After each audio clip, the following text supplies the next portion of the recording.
How's it going, ladies and gents? My name's Andy, and today's topic is gonna be about a trade. Actually, it was arguably the biggest, most polarizing trade in the last couple of years. The Dwight Howard trade. Well, not the recent one. I mean the one where he went from Orlando to the Lakers. It was the most hyped up trade in recent history, especially the way it was built up. Remember that whole Dwightmare period? All that tension between Dwight and the Magic, and then we saw that awkward moment between Dwight and coach Stan Van Gundy. Then, during that summer, Dwight finally got traded, in a trade that involved 4 different teams. It was all over the news, one of the craziest events ever. The trade created a ridiculous Big Four, and the Lakers instantly became favorites to win the championship. However, as we all know, nothing worked out for any of them. Looking back at this trade, every single team involved came out worse than before. Usually, when you have a trade involving a superstar and multiple all-stars, there's always a clear winner and loser. But in this case, nobody won the trade. Let's start off with the Lakers because it's the easiest. They gave up Andrew Bynum, whose career fell off drastically anyway, but they also gave up a couple of future second-round picks. They received Dwight Howard, but only for 1 season. And it was a season plagued with a ton of injuries and drama, and the Lakers barely made the playoffs, but Kobe tore his Achilles and they would get swept in the first round anyway. And then Dwight bounced and left for the Rockets right after the season. The Lakers also got Chris Duhon and Earl Clark in the trade, but they'd also be gone after the 2012-13 season. Now, let's look at the Sixers, who gave up All-Star Andre Iguodala for Andrew Bynum and Jason Richardson, and they gave up a future first-round pick as well. Alright, so this was before the Sixers began this whole process of tanking.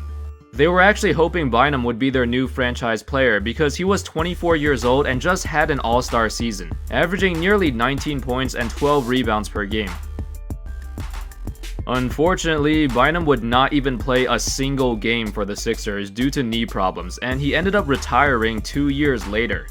Jason Richardson had some injuries as well and barely played for them either, and when he did play, he didn't really make any impact at all. So basically, they gave away Iguodala and a pick for nothing.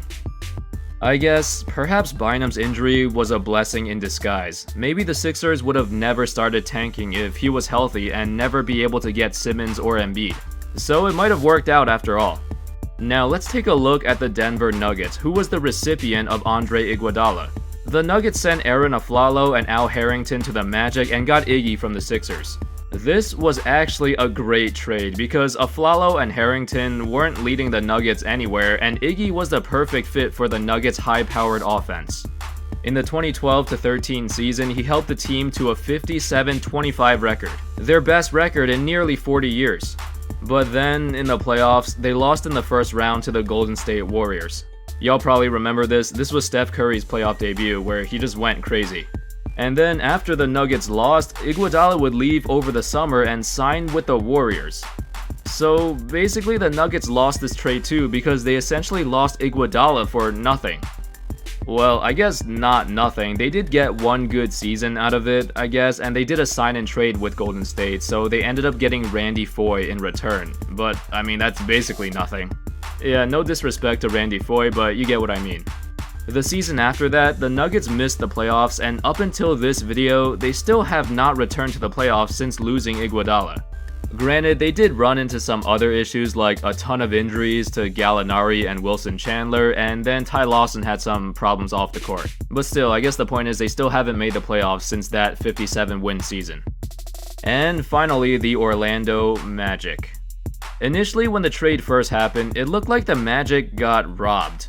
But then, as the years passed, it did not look that bad.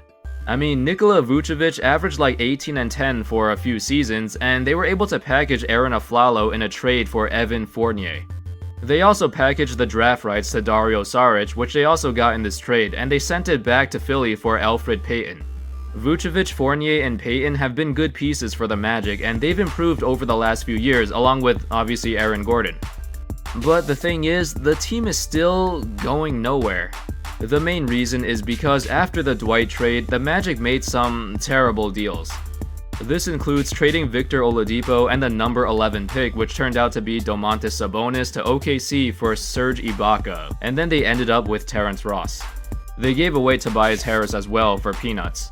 Anyway, the fact is, the Orlando Magic have not made the playoffs since trading away Dwight. They are 5 years into the rebuild, and they've got a couple of good young players, but do any of them look like they could be franchise cornerstones? Maybe Gordon and Fournier since they're still young, but after the team's hot start this season, they've pretty much come back down to earth. In my opinion, I can't see them getting back into championship conversations anytime soon, let alone making the playoffs. And that, ladies and gents, is how the Dwight Howard trade looks like 5 years after it happened. When we look back at this trade, it originally looked like an amazing deal for the Lakers. They had their new super team and they were supposed to be the favorites to win the title that year. But injuries and old age killed them, and the Lakers got nothing back after losing Dwight in free agency.